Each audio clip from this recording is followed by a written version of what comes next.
കോൺഗ്രസ് വലിയ യാഥാർത്ഥ്യ ബോധത്തിലേക്ക് കടക്കുന്നു എന്നാണ് വസന്തിന്റെ വരികളിലൂടെ മനസ്സിലാക്കാൻ സാധിക്കുന്നത്. ശ്രീ എം ജയചന്ദ്രൻ, അങ്ങനെ ദേശീയാടിസ്ഥാനത്തിൽ കോൺഗ്രസ് അവരുടെ ഒരു യഥാർത്ഥ പൊസിഷൻ എന്താണെന്ന് തിരിച്ചറിഞ്ഞുകൊണ്ട് ചില സഖ്യങ്ങളിലേക്കൊക്കെ കടക്കുന്നുണ്ട്. 2019 അങ്ങനെയൊരു സഖ്യത്തിന് പോലും തയ്യാറായിരുന്നില്ല, കനത്ത പരാജയം ഏറ്റുവാങ്ങേണ്ടി വന്നു. കോൺഗ്രസിന് തിരിച്ചറിവ് ഉണ്ടാകുന്നുണ്ടോ ഈ ഘട്ടത്തിൽ? ഞാൻ അതിലേക്ക് ആ ചോദ്യത്തിലേക്ക് വരുന്നതിന് മുൻപ് ഈ ശോഭയുടെ പ്രസ്താവനയെ സംബന്ധിച്ച് എനിക്ക് ചില കാര്യങ്ങൾ അഭിപ്രായപ്പെടാനുള്ളതോടെ പറഞ്ഞിട്ട് അതിലേക്ക് പ്രവേശിക്കാമെന്ന് വിചാരിക്കുന്നു.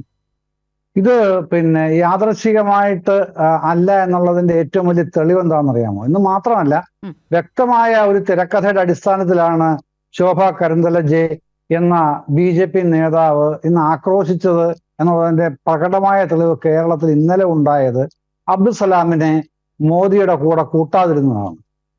അത് യാദൃച്ഛികമാണ്, അല്ലെങ്കിൽ സംഭവിച്ചു പോയതാണ്, അല്ലെങ്കിൽ സംഭവിക്കാൻ പാടില്ലാത്തതായിരുന്നു എന്നൊക്കെ നമ്മൾ ചർച്ച ചെയ്തു. അപ്പോൾ എൻ്റെ നിലപാട് മറ്റൊന്നായിരുന്നു. കാര്യം ഇവരുടെ ചാനലിൽ ഉൾപ്പെടെ ഞാൻ പലപ്പോഴും കലഹിച്ചിട്ടുള്ള കാര്യം കൂടെ ഞാൻ പറഞ്ഞിരുന്നു. മുസ്ലിങ്ങളെ ജിഹാദികൾ എന്നേ വിളിക്കൂ, മുസ്ലിം സമുദായത്തിന് ജിഹാദി സമുദായം എന്നേ പറയൂ. ഞാൻ ഒരുപാട് പ്രാവശ്യം നിരവധി തവണ ഈ അവരുടെ ചാനലിൽ ജനം TV-യിൽ കലഹിച്ചിട്ടുണ്ട് ഇതിന് വേണ്ടിയിട്ട്. അപ്പൊ ഇന്നലെ ഇത് പറഞ്ഞപ്പോ അബ്ദുസലാം എന്ന് പറഞ്ഞാൽ ചെറിയ പുള്ളിക്കാരൊന്നും അല്ലല്ലോ, VC ആയിരുന്നു, കാലിക്കറ്റ് VC ആയിരുന്നു, പഴയ കോൺഗ്രസ്സുകാരനാണ്. ഇപ്പോ BJP-യുടെ കൂടെ കൂടി സ്ഥാനാർത്ഥിയുമാക്കി. ഇന്നലെ വിളിച്ചു വരുത്തിയത് ആരാണ്? മറ്റേ നിവേദിത സുബ്രഹ്മണ്യൻ, മറ്റൊരു സ്ഥാനാർത്ഥി. എന്നിട്ട് വാഹനത്തിൽ കയറ്റിയില്ല. ഇന്ന് ശോഭ കരന്തലജെ പറഞ്ഞത് എന്താണ്?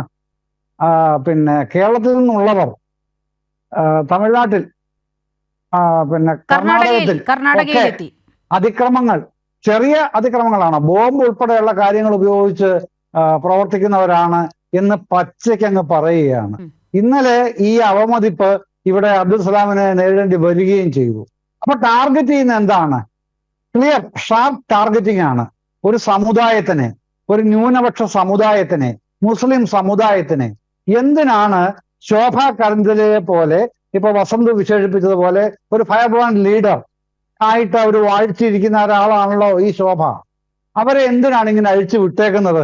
ന്യൂനപക്ഷങ്ങൾക്കെതിരെ ഹിജാബ് പ്രശ്നം ഉണ്ടായ കർണാടകത്തിന്റെ അന്നത്തെ ചരിത്രം നമ്മളാരും മറന്നിട്ടില്ലല്ലോ.